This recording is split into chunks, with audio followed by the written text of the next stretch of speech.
Hello dear students, नमस्ते। Basics of electrical engineering हम numerical का सीरीज कर रहे हैं, जिसमें आज का हमारा टॉपिक है मेश एनालिसिस। इससे पहले काफी सारे क्वेश्चंस इक्विवेलेंट रेजिस्टेंस पे हमने सॉल्व किए हैं। फिर भी अगर आपको लगता है कुछ क्वेश्चंस अगर बच गए हो तो प्लीज आप कमेंट बॉक्स में सजेशन दें। जिन टॉपिक्स को आप प्रिफर करेंगे उस पर बेस्ड हम न्यूमेरिकल बनाएंगे। तो आइए स्टूडेंट, हम इस न्यूमेरिकल को मेश एनालिसिस से सॉल्व करना समझते हैं। क्वेश्चन है calculate current through 5 ohm resistance using loop analysis. Means loop analysis is called mesh analysis. तो इस नेटवर्क को, इस सर्किट को हमें लूप एनालिसिस से सॉल्व करना है और 5 ohm के रेजिस्टेंस में करंट की वैल्यू डिटरमाइन करनी है। तो आइए स्टूडेंट, हम स्टेप बाय स्टेप इस न्यूमेरिकल को सॉल्व करते हैं।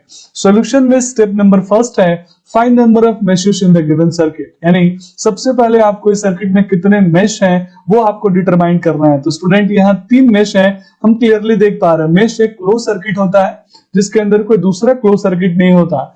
ऑलरेडी मेश और लूप के बारे में डिटेल में मैं वीडियो बना चुका हूं। अगर आपने मिस किया है तो प्लीज आप इसी सर्किट एनालिसिस में उस वीडियो को जरूर देखें। तो there are 3 meshes, mesh 1, mesh 2 and mesh 3। Step number 2 में हम इस मेश, जिसमें हमने जितने नंबर ऑफ मेशेस होंगे उन मेशेस में हम क्या करेंगे, करंट को एज्यूम करेंगे। Means assume mesh current in each mesh by clockwise और एंटी क्लॉकवाइज। देखिए स्टूडेंट, करंट का सिलेक्शन ये टोटली आपका चॉइस है। मेरे तरफ से किसी तरह का कोई रिस्ट्रिक्शन नहीं है कि आप क्लॉकवाइज लेंगे कि एंटी क्लॉकवाइज लेंगे। प्लस आप जब आप मैच्योर हो जाएंगे न्यूमेरिकल को सॉल्व करते करते समय, तो आपको एक समझ में आ जाएगा कि अगर मैंने डायरेक्शन गलत भी ले लिया तो साइन ही सिर्फ नेगेटिव आएगा, मैग्नीट्यूड तो सेम होगा। मैं इस न्यूमेरिकल को सिंपल करने के लिए 2 क्लॉकवाइज लिया हूं, एक एंटी क्लॉकवाइज लिया हूं। मींस मैं अल्टरनेटिव क्लॉक, एंटी क्लॉक और क्लॉकवाइज कनेक्शन किया हूं। जैसे मेश 1 में करंट I1 क्लॉकवाइज है, मेश 2 में करंट I2 एंटी क्लॉकवाइज है, मेश 3 में करंट क्लॉकवाइज। इससे बेनिफिट ये मिलता है जो ब्रांच कॉमन है उस कॉमन ब्रांच में करंट की वैल्यू डिटरमाइन करना काफी आसान होता है और हमें साइन कन्वेंशन की प्रॉब्लम भी नहीं होती। स्टेप नंबर 3 है apply Kirchhoff's voltage law to write equations. सबसे पहले हम टोटल नंबर ऑफ इक्वेशंस कितने होंगे ये डिटरमाइन करेंगे। ये अपने आप में एक इंपोर्टेंट न्यूमेरिकल है, कॉम्पिटिटिव एग्जाम का क्वेश्चन है। तो number of KVL equations in the given circuit equal to b - n+1। B क्या है, नंबर ऑफ ब्रांचेस। तो स्टूडेंट ये एक ब्रांच है, branch number 1, branch number 2, branch number 3, branch number 4 और ब्रांच नंबर 5। यानी टोटल कितने ब्रांचेज है स्टूडेंट इस न्यूमेरिकल में, इस सर्किट में 5 ब्रांचेज है। अब हम टोटल अननोन नोड की बात करें, एक अननोन नोड है, दूसरा अननोन नोड है और एक तीसरा सबको मिला के एक अननोन नोड है। मींस 3 मेरे पास अननोन नोड है और +1, यानी टोटल हो गया स्टूडेंट 5 + 1 6 - 3 यानी 3। मींस टोटल हमें 3 इक्वेशंस को लिखना पड़ेगा ताकि मैं 3 अननोन I1, I2, I3 को कैलकुलेट कर सकूं। स्टेप नंबर 4 में हम इक्वेशन लिखेंगे स्टेप वाइज। तो आइए स्टूडेंट, हम इस न्यूमेरिकल को सॉल्व करते हैं स्टेप वाइज। आप ध्यान से देखेंगे, मेश 1 में करंट I1 है, मेश 2 में करंट I2 है, मेश 3 में करंट I3 है। मैं मेश 1 के लिए किरचॉफ्स वोल्टेज लॉ अप्लाई करके means summation of V equal to summation of IR में यूज कर रहा हूं।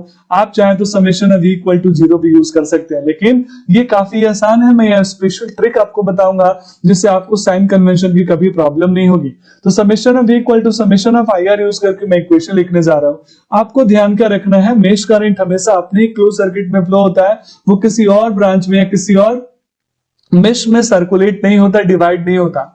अब इस टोटल मेश 1 को आप देखेंगे तो यहाँ पे कितने एक्टिव वोल्टेज सोर्स है, तो एक ही वोल्टेज है। उस वोल्टेज की वैल्यू कितनी है, 10। मैंने जो करंट एज्यूम करा है उस करंट का जो डायरेक्शन है क्लॉकवाइज, वो मेरे इस बैटरी के कौन से टर्मिनल से बाहर जा रहा है, पॉजिटिव टर्मिनल से बाहर जा रहा है। पॉजिटिव टर्मिनल से बाहर जाने की वजह से मैंने लिख दिया समेशन ऑफ V में प्लस का 10। बाकी मेरे पास पैसिव एलिमेंट्स है, रेसिस्टर है। इस 1 एम्पियर में 2 I1 करंट, 1 ओम में I1 करंट फ्लो हो रहा है, तो इसमें वोल्टेज ड्रॉप होगा 1 × I1। सिमिलरली इस 2 ओम रेसिस्टर में वोल्टेज की वैल्यू हो जाएगी 2 I1 + I2। अब ऐसा मैंने क्यों बोला ये ध्यान से समझते हैं। हम करंट I1 को देखें, ये क्लॉकवाइज मूवमेंट होने से टॉप टू बॉटम आ रहा है। सिमिलरली करंट I2 जो कि 2 ओम में भी फ्लो होगा, क्योंकि 2 ओम मेश 1 और मेश 2 दोनों में कॉमन है, ये भी टॉप से बॉटम आ रहा है। मींस इसका डायरेक्शन एंटी क्लॉकवाइज मैंने इसलिए लिया था क्योंकि कॉमन ब्रांच में सेम डायरेक्शन में करंट फ्लो हो ताकि मुझे नेगेटिव साइन नहीं लेना पड़े। तो I1 और I2 सेम डायरेक्शन में होने की वजह से स्टूडेंट इनका एडिशन होगा तो टोटल वैल्यू हो जाएगी 2 × I1 + I2। यानी कॉमन ब्रांच में 2 करंट फ्लो हो रहे हैं, मेश 1 का I1 और मेश 2 का I2।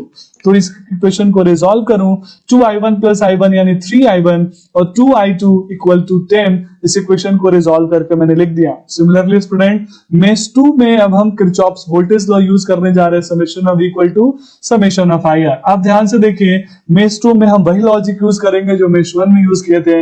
इसमें एक भी एक्टिव सोर्स नहीं है, समेशन ऑफ इक्वल टू कितना हो गया 0।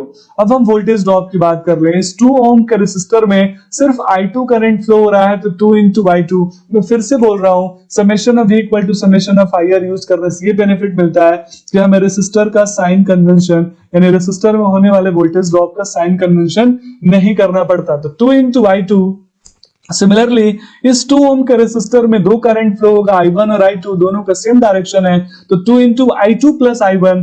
और इस 5 ओम के रेसिस्टर में स्टूडेंट i2 फ्लो हो रहा है बॉटम टू टॉप और i3 फ्लो हो रहा है बॉटम टू टॉप, यानी नीचे से ऊपर की तरफ दोनों करंट जा रहे हैं। और जब दोनों करंट का सेम डायरेक्शन है तो दोनों का क्या होगा, एडिशन होगा।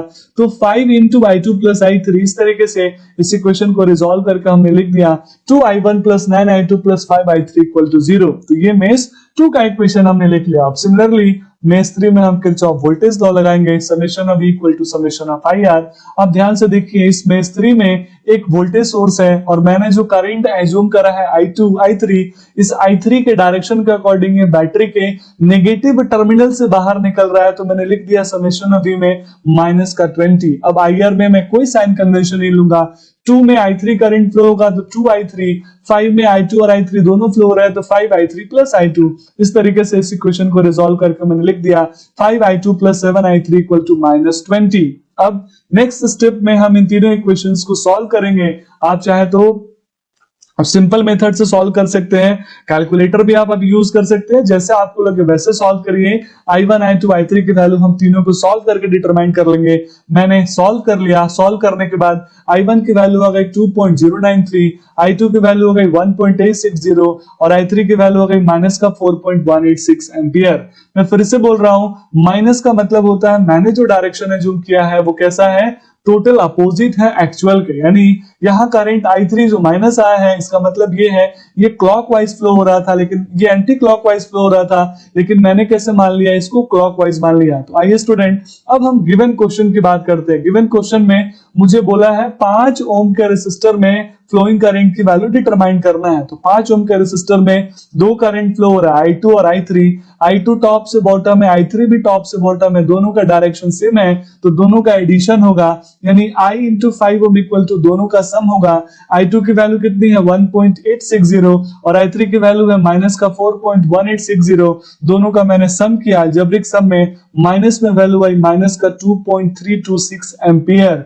मींस अगर हम करंट 5 एम्पियर की बात करें, 5 ओम रेसिस्टर में करंट की बात करें तो उसकी वैल्यू है माइनस का 2.326 एम्पियर। इसका मतलब है ये करंट किधर से जा रहा है, बी टर्मिनल से ए के टर्मिनल की तरफ जा रहा है, तो नेगेटिव है। और यही करंट अगर ए टर्मिनल से बी की तरफ मैं एज्यूम कर लूं तो उसका वैल्यू पॉजिटिव होगा।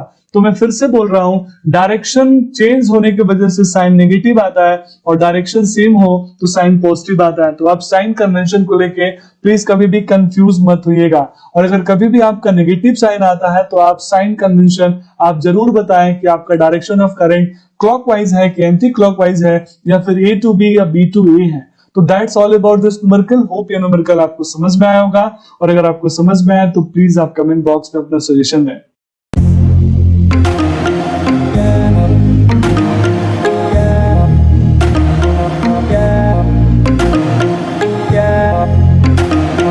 Yeah.